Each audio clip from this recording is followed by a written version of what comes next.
Maintenant, la présentation exclusive du nouveau baromètre Africa Leads des leaders d'opinion africains avec Étienne Giros, président délégué du CIAN, et Brahim Saïl, patron du bureau de sondage d'études IMAR.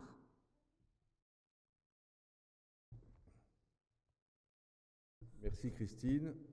Bonjour à tous. Alors, on va donc vous présenter cette exclusivité qui est le baromètre des leaders d'opinion du CIAN, mais auparavant, vous m'autoriserez de tirer parti de votre présence très nombreuse pour vous dire 2-3 mots très rapides, rassurez-vous, sur le CIAN et 2-3 mots d'actualité. Le premier, comme l'a dit Alexandre Villegrain, c'est de vous confirmer que nous continuons, comme nous l'avons fait par le passé, mais avec beaucoup de force et de persévérance, notre mission de plaidoyer, de visibilité et de défense du secteur privé et de l'Afrique. Je citerai 3 ou 4 domaines dans lesquels nous sommes particulièrement actifs en ce moment, un peu dans le désordre. Le premier, c'est la réflexion et la préparation de la révision des accords de Cotonou, dits des accords ACP, qui sont les accords qui lient l'Union européenne avec les pays d'Afrique, entre autres. Je rappelle à ceux qui l'ignorent qu'il y a quand même 30 milliards d'euros en jeu pour une période de 5 ans dans cette affaire-là. Donc nous sommes consultés, nous participons à des groupes de travail à Bruxelles et nous essayons de faire valoir le point de vue du secteur privé. Deuxième sujet d'intérêt, c'est les questions de l'aide au développement et de l'organisation des pouvoirs publics dans leurs relations avec l'Afrique, la nouvelle AFD, les nouveaux montants qui arrivent sur l'AFD, et nous essayons là aussi à la fois de dynamiser ce secteur-là, d'essayer d'éviter que la bureaucratie prenne le dessus, et de transformer une aide au programme en une aide au projet. Les programmes, c'est soutenu par les États, les projets, c'est soutenu par les entreprises. Donc, si on arrivait à franchir ce pas, ce serait une bonne chose. Et puis, nous sommes aussi très actifs, je tiens à le dire, sur les sujets de compliance, de RSE et de respect de la planète, de respect des engagements humains, etc., auxquels nous croyons beaucoup. Mais le sujet est évidemment que ces choses-là auxquelles nous croyons ne doivent pas créer des écarts de concurrence forts avec d'autres acteurs mondiaux, par exemple les nouveaux entrants asiatiques sur l'Afrique, qui s'exonèrent d'un certain nombre de responsabilités que nous-mêmes nous suivons. Donc, éviter que nous courions l'un avec un boulet, l'autre sans boulet, dans la course sur l'Afrique. Donc c'est ça qu'on essaie de faire valoir. Donc ça, c'est la partie influence. Sur la partie service aux entreprises, qui est très importante, nos commissions, qui sont au nombre de 8, continuent à travailler régulièrement. Je voudrais simplement dire qu'il y en a certaines qui ont été soit créées, soit activées. Une qui a été créée et qui a beaucoup de succès est celle sur le digital, qui fait suite au livre sur le digital, écrit par Jean-Michel Huette. Une deuxième qu'on a réactivée aussi, qui était l'ancienne commission de lutte contre la corruption. On a trouvé ça un peu négatif, on l'appelle maintenant commission éthique et conformité, pour ne pas dire compliance en anglais, parce qu'on a décidé de lui donner un nom français. Il y en a une autre qu'on a activée fortement aussi, qui est celle de la santé. Et enfin, il y en a une dernière qui a été créée, je vous invite à la regarder et à vous intéresser à ce qu'on fait, c'est une commission sur les relations avec les institutions européennes. J'ai dit tout à l'heure le montant du FED, le Fonds européen de développement, qui est de 30 milliards d'euros sur 5 ans. Tout ceci, c'est des dons pour financer le développement de l'Afrique. Donc vous voyez qu'il y a évidemment beaucoup de choses à faire et nous proposons aux membres, et vous êtes là donc je vous le dis, venez nous voir, nous vous proposons de vous aider, de vous guider dans le maquis et dans le dédale des organisations européennes pour essayer, si possible, de rendre vos objets et vos projets d'investissement éligibles au financement européen. Enfin, nous avons poursuivi nos actions dans le domaine des programmes. Vous savez que nous développons 2 programmes sur le terrain. Un programme relatif à la formation professionnelle qui s'appelle RH Excellence Afrique, REA, qui aujourd'hui se déploie sur 4 pays, la Côte d'Ivoire, le Sénégal, le Burkina Faso et le Cameroun, qui vise à améliorer l'enseignement professionnel en Afrique et à amener ce secteur-là à un niveau d'excellence dans le dialogue avec les entreprises. Et le deuxième programme que nous lançons, qui est en ce moment en période de test à Abidjan, mais qui va vivre son grand démarrage en 2019, et a trait à la santé en entreprise, Santé Entreprise Afrique, SEA, pariant sur le fait que des actions de dépistage, de formation, de sensibilisation et de distribution gratuite d'intrants pour les 4 ou 5 grandes maladies particulièrement prégnantes en Afrique peuvent être développées au sein de l'entreprise même pour ses personnels et ses parties prenantes. Voilà ce que nous faisons. J'ajoute, et j'en aurai terminé, que nous avons sorti tout à fait récemment, c'est-à-dire il y a 15 jours, le 3e opus de notre collection, les Cahiers du CIAN. Vous vous souvenez que le premier livre avait trait au digital en Afrique, il a été écrit par Jean-Michel Huette. Le 2e livre avait trait au dialogue public-privé, le dialogue PPP. Il a été écrit par Patrick Seveste, ici présent, et nos amis d'HEC. Vous les trouverez à la sortie si vous le voulez. Et le 3e, donc tout frais, l'encre est maintenant, je pense, sèche, mais tout juste, a trait à la diaspora, et il s'intitule « La diaspora africaine, un accélérateur des économies africaines ». C'est un sujet à la mode. Vous savez que le président de la République française a décidé d'en faire un thème de sa relation avec l'Afrique en 2019.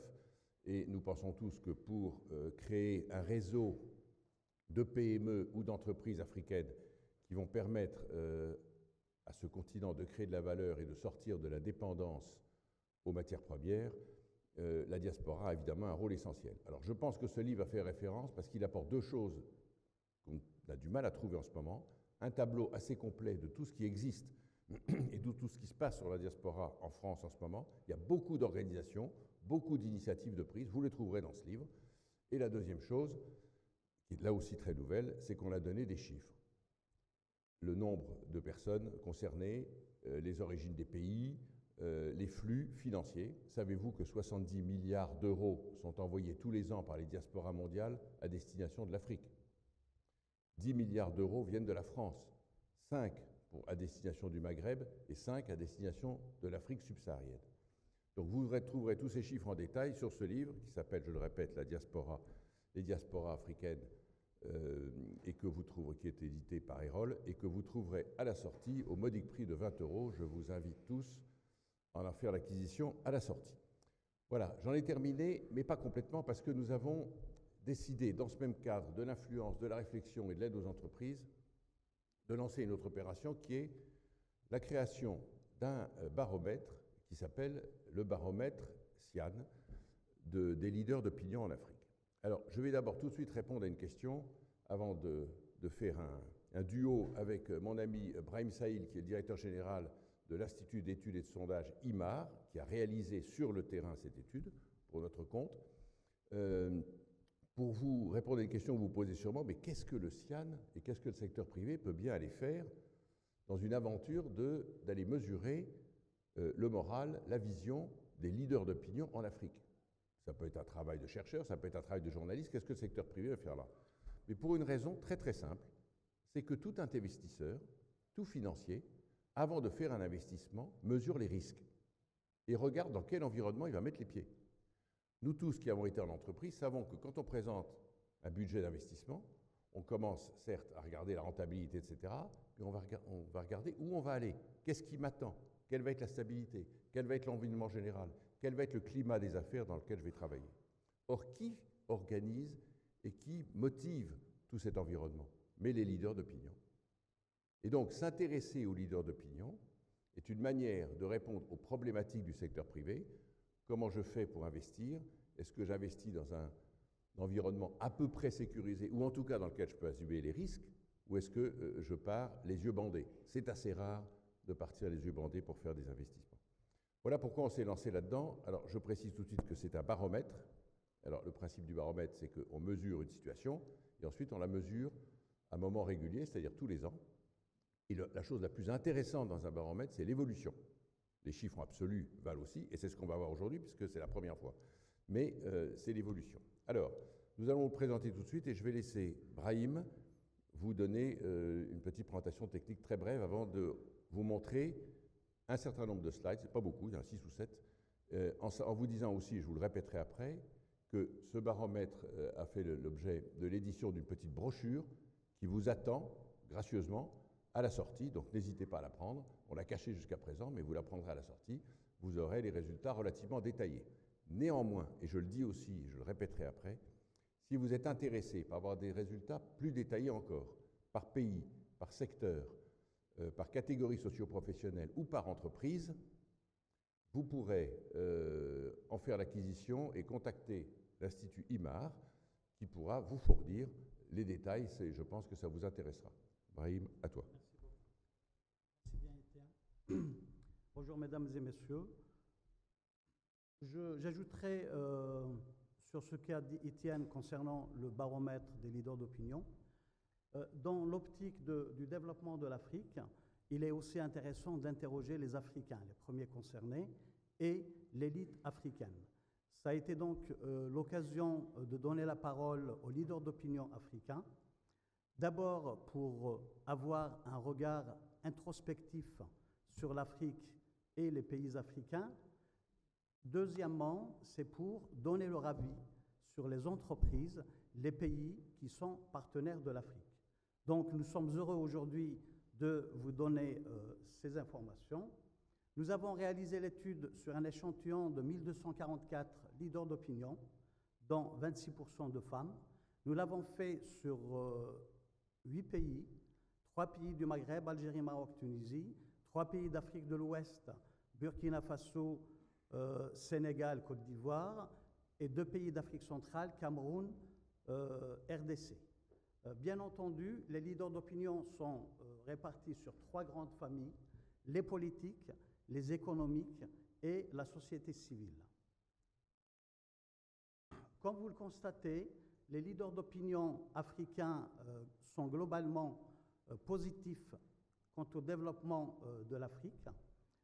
Ils sont majoritairement optimistes pour leur avenir personnel. Un petit commentaire là-dessus. Je crois qu'on peut qualifier l'avis des leaders d'opinion sur leur continent de modérément et raisonnablement optimistes, sans plus. Ils ne sont pas optimistes BA. En revanche, vous noterez sur ce diagramme derrière moi qu'il y a une petite différence entre l'appréciation qu'ils portent sur leur continent et leur pays et l'appréciation qu'ils portent sur leur propre avenir. La raison, elle est très simple, c'est que comme il s'agit de leaders d'opinion, ils sont en général bien installés dans la société, ils ont un métier, un avenir et un potentiel peut-être supérieur à d'autres. Donc ils voient leur avenir d'une manière assez positive, mais je crois qu'ils sont, et c'est le mot qu'il faut retenir, tout à fait lucides sur l'avenir de leur continent. On a posé la question sur les priorités aux yeux des leaders d'opinion africains. Éducation et formation est le secteur d'une importance prioritaire. Après viennent 3 priorités qui sont liées surtout aux besoins élémentaires imposés par la conjoncture. Lutte contre la corruption, sécurité et autosuffisance alimentaire. Ici, la chose qui nous conforte beaucoup, Océane, c'est qu'on voit bien qu'il y a un sujet qui est prégnant, c'est celui de l'éducation et de la formation. Et donc, on est très heureux d'avoir lancé notre programme sur la formation professionnelle. Et on voit aussi qu'un sujet sur lequel nous argumentons du matin au soir, qui est celui de la gouvernance, est aussi absolument prégnant pour les leaders d'opinion. Nous avons posé la question aux leaders d'opinion africains, quel est le pays qui a la meilleure image? Vous allez voir donc le top 10 des pays africains. Donc au podium, vous avez l'Afrique du Sud en premier, suivi du Maroc, qui sont 2 pays qui recueillent des opinions favorables dans toutes les régions, et suivi en 3e position du duo Ghana-Rwanda. Bon, je trouve que ce tableau est assez juste et je crois qu'il est assez unanime et il n'y a pas de commentaire particulier à faire.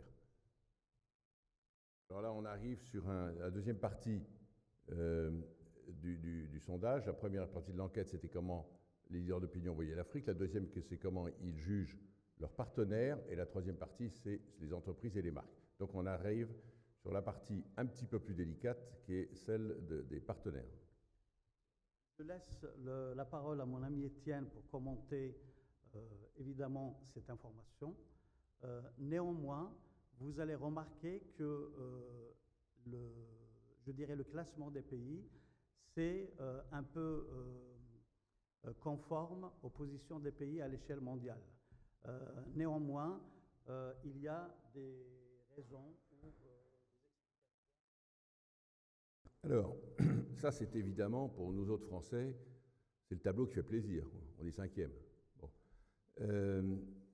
Alors, j'insiste parce que vous allez voir qu'il y en a un autre derrière. Il y a un petit problème méthodologique qu'il faut rappeler ici. Ce tableau représente l'opinion que les leaders d'opinion portent sur les pays en question. Il ne s'agit pas de la relation franco- ou germano- ou européano-africaine. Il s'agit de l'opinion qu'ils portent sur ces pays-là.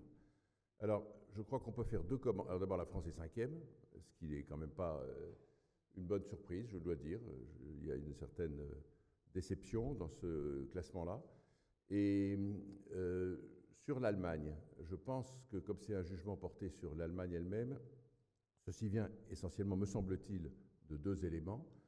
Le premier, c'est que l'Allemagne est toujours précédée de son image de pays sérieux, de produits de qualité et d'économies qui tournent bien. Ça c'est porté à son crédit. Et la deuxième chose, il ne faut pas oublier qu'il y a un petit événement conjoncturel qui est que ce sondage a été fait après que Mme Merkel ait lancé son initiative Compact with Africa qui promet 25 milliards de dollars pour l'Afrique. C'est quelques mois après, ça a dû marquer les esprits.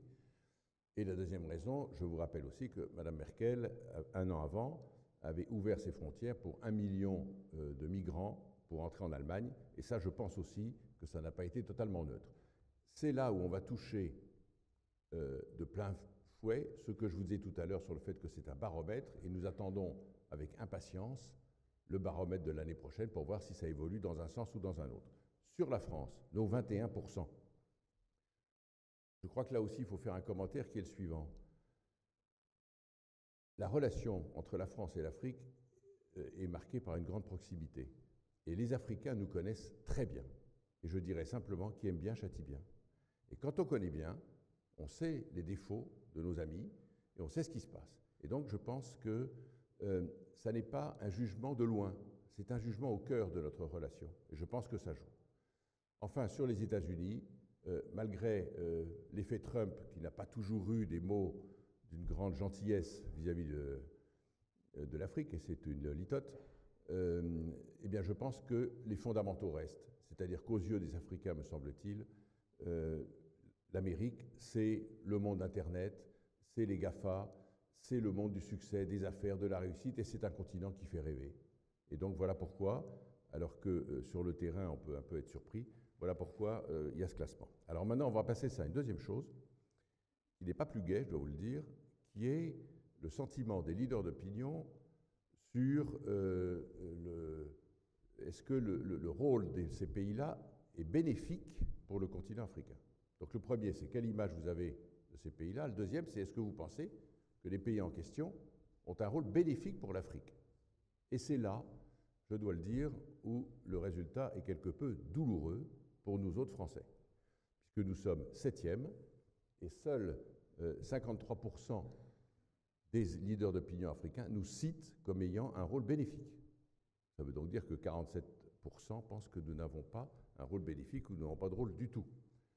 Alors là, vous voyez que le classement change un peu. Ce n'est pas l'Allemagne en tête, c'est la Chine et le Japon. Donc là, on voit bien que de construire des routes, de construire des hôpitaux, de construire des stades, sans poser beaucoup de conditionnalités, c'est vu comme quelque chose de positif. Et là aussi, je ferai le même commentaire pour la France que j'ai fait tout à l'heure. On nous connaît bien. Et là, par contre, il y a deux autres commentaires à faire quand même, à rajouter. C'est que d'abord, on voit bien que là, on n'est pas un pays comme les autres vis-à-vis de l'Afrique. On a un passé historique de relations complexes qui, à mon sens, pèsent sur la relation, c'est évident. Et deuxièmement, notre présence et notre action française en Afrique, elle est multiforme. À l'inverse des deux ou trois premiers. Nous avons une action politique d'influence, nous avons une action culturelle et surtout nous avons une action militaire. Et nous avons aussi une action monétaire, car vous pensez bien que le franc CFA n'est pas absent de ce jugement. Donc, vous mélangez tout ça et vous arrivez à ce classement qui est décevant. Et je pense aussi qu'il y a une autre raison qu'on ne peut pas, nous, secteur privé, ne pas dire, c'est que je pense que nous ne jouons pas assez groupés. La France, par rapport aux autres, à ses autres concurrents, ne se défend pas et a une capacité, quelquefois, à s'auto-flageller qui est surprenante. Et l'ensemble des acteurs français qui jouent sur l'Afrique, que sont les entreprises, les pouvoirs publics, l'opinion, les journalistes, les intellectuels, tout le monde ne tire pas toujours dans le même sens. Et je pense qu'on ne peut pas dire la même chose de nos autres concurrents. Alors vous mélangez tout ça, le passé, le multiforme de nos actions, le manque de cohésion entre nous, Français, et voilà le résultat. Donc c'est un résultat, à mon avis, qui doit nous interpeller, et vous allez voir qu'il va être corrigé par les slides suivants, qui sont, et je pense que ça justifie mon analyse, qui sont que les entreprises, quant à elles, ont une bonne image. Alors, Brahim veut rajouter quelque chose. À ce qu'a dit mon ami Étienne, d'abord, moi je considère qu'il y a une prime à la nouveauté. Vous allez voir que parmi les premiers pays cités par les leaders d'opinion africains, c'est des pays qui ont des relations récentes avec l'Afrique. Je dirais aussi, par rapport à la position française dans ce classement, il faudra relativiser parce que les 51% obtenus par la France, c'est 70% au Maghreb, 44% en Afrique centrale ou en Afrique de l'Ouest. Donc ça aussi, c'est à méditer l'importance de la diplomatie économique, l'importance de la relation économique avec l'Afrique. Merci Brahim. Alors maintenant, on va passer à la dernière direction de ce sondage, qui est l'image que les leaders d'opinion ont des acteurs économiques, des entreprises, de leurs stakeholders, de leurs partenaires. Et là, vous allez voir que la situation est meilleure. Je te laisse présenter les chiffres. Merci beaucoup. Là, nous avons posé la question de façon spontanée. Quelles sont les entreprises qui ont pour vous la meilleure image, les entreprises internationales présentes en Afrique? Vous allez voir, c'est le top 10 des entreprises. Il y a 4 entreprises françaises, 2 entreprises panafricaines et aucune entreprise chinoise ni allemande. Donc, ça vous donne l'idée de la position des entreprises dans, je dirais, le subconscient ou l'univers africain. Oui, donc ça confirme que la relation entre la France et l'Afrique, elle est multiforme, et que quand on regarde les entreprises les entreprises françaises sont à la fois connues et appréciées. Alors évidemment, il y a quelques biais dus à des pays, par exemple Renault. Vous qui allez tous souvent en Afrique, on ne peut pas dire qu'on est très très bousculé par les Renault au Carrefour en ce moment. C'est plutôt notre marque, qui d'ailleurs est première. Et pourtant, Renault est dans le classement. Je pense que c'est dû d'abord à l'histoire, mais aussi à l'investissement que Renault a pu faire en termes d'usines et cette fois-ci de vente aussi, au Maroc et en Algérie, par exemple. Voilà. Et nous avons aussi Sogea Satom, qui est quand même classé, et on voit bien que ce groupe qui fait tout le temps des travaux, ben, les gens le voient, et ça marque les esprits. Quant à Toyota quant à Orange et Total, on connaît l'importance de ces groupes sur le terrain. Alors maintenant, nous allons vous présenter le résultat par secteur. Il y a 4 secteurs. Donc le premier secteur, c'est opérateur télécom, ça c'est facile. Voilà, dans le secteur des télécoms, vous remarquerez que Orange caracole loin devant, en première position. Dans le secteur bancaire, les 2 premières banques, c'est des banques panafricaines. Vous avez aussi Société Générale et BNP Paribas dans le top 5 des banques. Pour l'automobile, vous allez voir, il y a quand même Peugeot dans le top 5. Peugeot, ça reste quand même la voiture de l'Afrique, même si ils sont moins présents qu'à l'époque, notamment par rapport à Toyota. On a interrogé des leaders d'opinion, c'est logique aussi, c'est des pouvoirs d'achat forts, c'est logique aussi qu'on trouve des marques prestigieuses de voitures. Pour les compagnies aériennes, vous allez voir que Air France caracole aussi loin devant, en première position, suivi par Ethiopian Airlines. Je reviens juste sur ce tableau pour vous faire un tout petit commentaire sur la présence du groupe Dangote. Dangote n'est pas un groupe grand public et je pense qu'il ne vient pas à l'esprit des leaders d'opinion comme les 9 concurrents qu'il y a là. Et donc pourquoi se trouve-t-il en 4e position? À mon avis, tout simplement parce qu'il traduit une fierté africaine qui dit, ben voilà, il y a un groupe multinational africain qui s'est développé sur le continent et même ailleurs, et c'est la personne la plus riche d'Afrique. Et donc, on voit bien que ça traduit, ce classement, me semble-t-il, une envie d'africanisation et de réalisation, ce pourquoi nous plaidons beaucoup.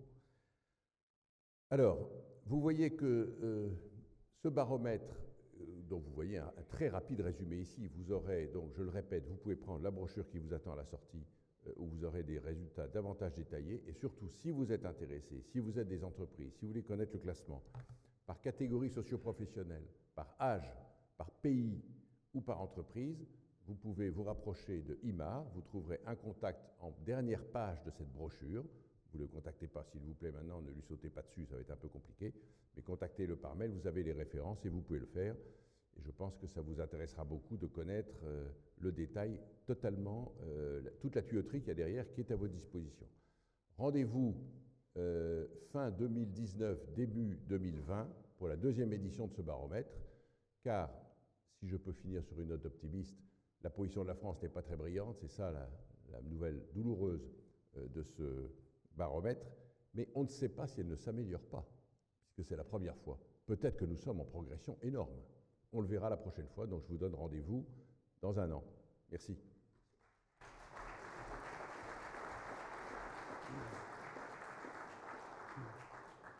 Et ma chère Christine, peut-être que, puisque vous allez animer la première table ronde, peut-être que ça va engendrer quelques réactions et commentaires. Si vous permettez juste un détail technique, nous préparons la 2e vague qui aura lieu à peu près à la même période, que nous comptons élargir à 3 pays anglophones. Nous avons choisi le Nigeria, l'Éthiopie et le Kenya.